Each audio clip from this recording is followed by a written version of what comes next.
Ընտրություններին ընդառաջ ավելի են ակտիվանում հիբրիդային սպառնալիքների մասին այդ խոսակցությունները, դա տեղ գտավ նաև արտաքին հետախուզության ծառայության զեկույցում, հետաքրքիր է, որ իշխանությունները ոչ վարչապետը, ոչ բարձրաստիճան որևէ պաշտոնյա կոնկրետ չի նշում, թե որ երկրի մասին է խոսքը, խուսափում են նշել։ Լավ էլ նշում են։ Կոնկրետ Եվրոպամետ ուժեր նշում են տարբեր ուժեր, տարբեր քաղաքական ուժեր, բայց պաշտոնյաները խուսափում են նշել, միայն Եվրամիության արտաքին քաղաքական եւ անվտանգության բարձր ներկայացուցիչ Կայա Կալասը ասաց, որ իշխանությունները Հայաստանի դիմել են իրենց Ռուսաստանի դեմ հիբրիդային սպառնալիքների հետ կապված։ Ըստ ձեզ այս գործոնը, այսպես կոչված հիբրիդային սպառնալիքի այս հատվածը, այս հակառակորդը ինչպես կարող է ազդել ընտրությունների վրա, ինչ լրացուցիչ դիվիդենտներ կարող է տալ քաղաքական ուժին իշխող։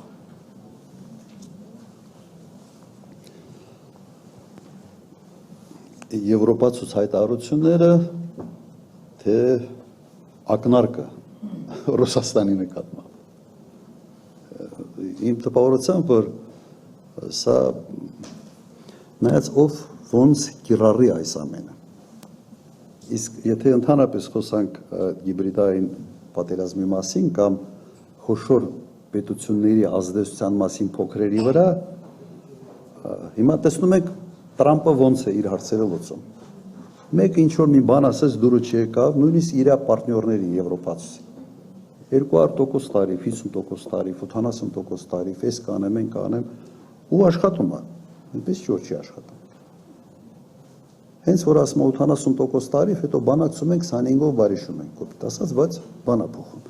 Հիմա դուք պատկերացրեք, որ հանկարծ Ռուսաստանը որդեգրի նման ոչ աշխատելու այն տարածքների վրա, որոնք պատմականորեն այսպես համարվում է Ռուսաստանի ազդեցության գոտի։ Հիմա պատկերացրեք օրինակ, ինչ որ մի բան հիբրիդային պատերազմից խոսած, կամ Արեն Սիմոնյանը հիմարություն ասաց հերթականը, օրինակ Ռուսաստանի նախագահ տեսականորեն հայտարարում է 200% տարիվ Հայաստանի վրա։ Ինչ ենք անելու։ Մենք ընդունում ենք, որ Միացյալ Նահանգները կարող է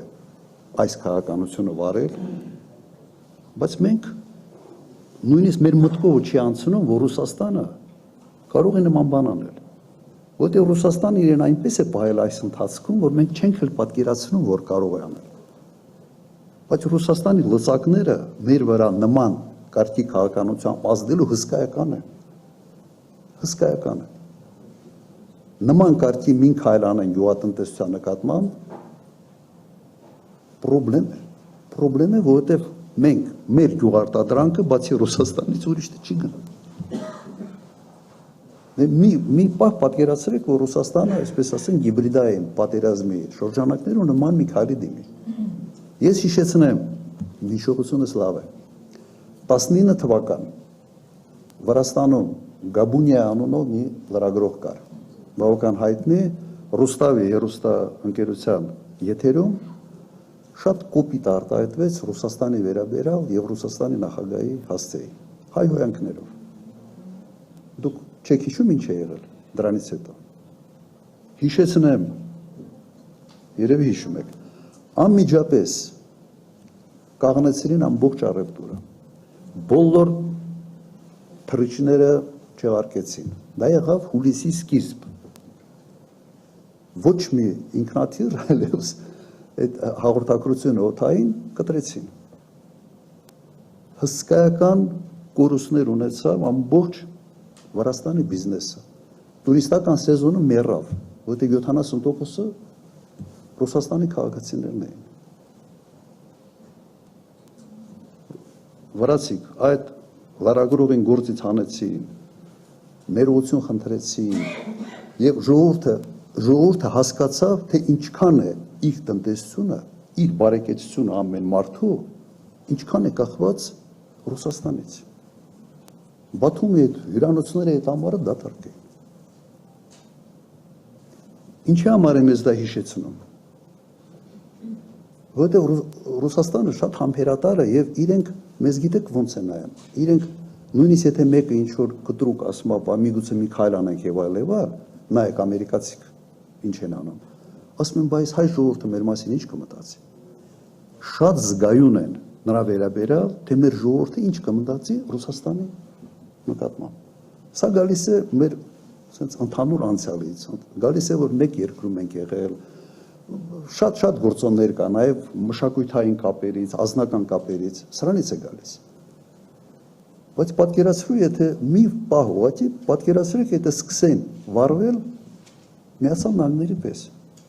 Տրամպը չի մտածում, մեքսիկացին ինչ կմտածի, երբ որ ասում է տարիֆները 100% քննարկենք, կամ կանադացուց չի մտածում, նա ինչ է մտածելու։ Իր ձեռքին այս լծակը կա,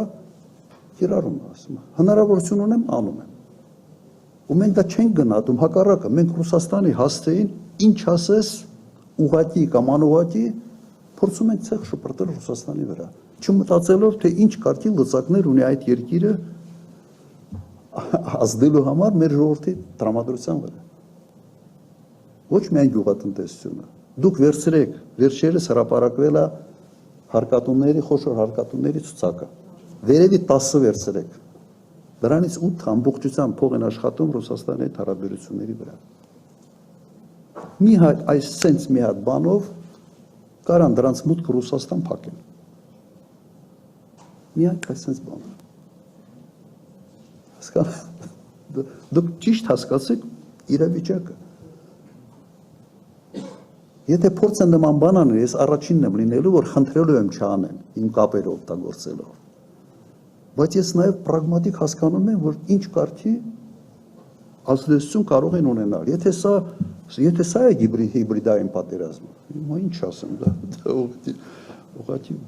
ամոթ է։ Պարոն նախագահ, իսկ այդ խաղաթուղթը որքանով կաշխատի հօգուտ իշխանությունների ընտրությունների ժամանակ այդ։ Հիմա ես ինչի համար այսքանը ասացի։ Եթե այդ խաղաթուղթը սկսի նաև Ռուսաստանով կիրառել, ինչ ենք անելու։ Ես չգիտեմ ինչ են անել։ Այս խաղաթուղթը իրենք այո օգտագործելու են։ Ամեն կերպ փորձելու են սերմանել հակառուսաստանյան տրամադրությունները Հայաստանում։ Նա ինչ անում են։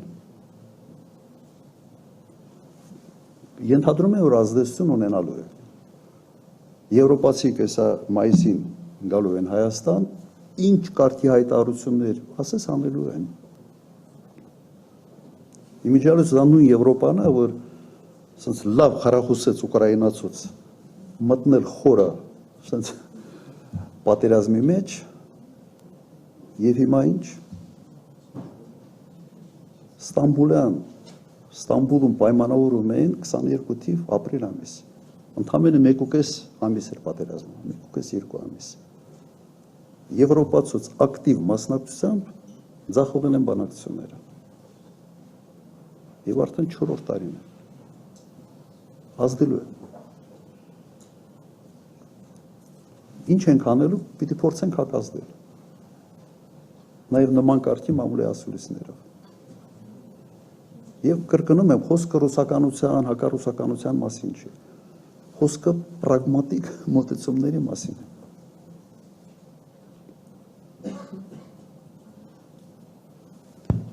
Իդեպ մի բան էլ ավելացնեմ, իմ ժամանակ Եվրոպայի հետ առևտուրը մեր արտաքին առևտրի 20%-ից ավելն էր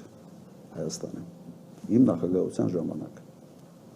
Այսօր Եվրոպայի հետ առևտուրը մոտավորապես 7%-ի չափ է Հայաստանի արտաքին առևտրի ծավալները։ Հիմա դու մի կողմից, եւ նաև եվրոպական ընկերությունները շատ ավելի շատ էին Հայաստանում կամ արևմտյան ընկերությունները, քան հիմա։ Հիմա դու մի կողմից ամբողջ տնտեսությունդ դեպի Ռուսաստան թեքվածությունն շեշտակ է մեծացել, մյուս կողմից դու քաղաքական ինչ-որ օրենք ես ընդունում Եվրոմիության անդամակցության։ Այն Եվրոմիության, որը այս վիճակում համոզված եմ 5 տարի հետո գոյություն չի ունենալ։ Եվրոպան ունի զարգացման երկու ճանապարհ։ Մեկը կամ պետք է ինտեգրացումը խորացնի ավելի, սեփական զինված ուժեր եւ այլ, կամ պետք է մի երկու քայլ հետ գնա, ավելի տնտեսական կառույց դառնա եւ ես համոզված եմ, որ երկրորդ ճանապարհն է լինելու։ Մեկ ընտրական ցիկլից հետո Եվրոպայում 26-27 թվականներին հետ են գնալու մի երկու քայլ։ Բրյուսելը ասենց քաղաքական որպես միավոր համոզված են, որ մնալու է որպես տնտեսական, որտեղ բոլորին դա ձեռնտու է զուտ տնտեսական առումով, բայց քաղաքական կոմպոնենտը շեշտակի թուլանալու է, չեմ կասկածում։ Մի մեջբերում բերեմ։ Բելգիայի վարչապետ, գործող վարչապետ, իր վերջի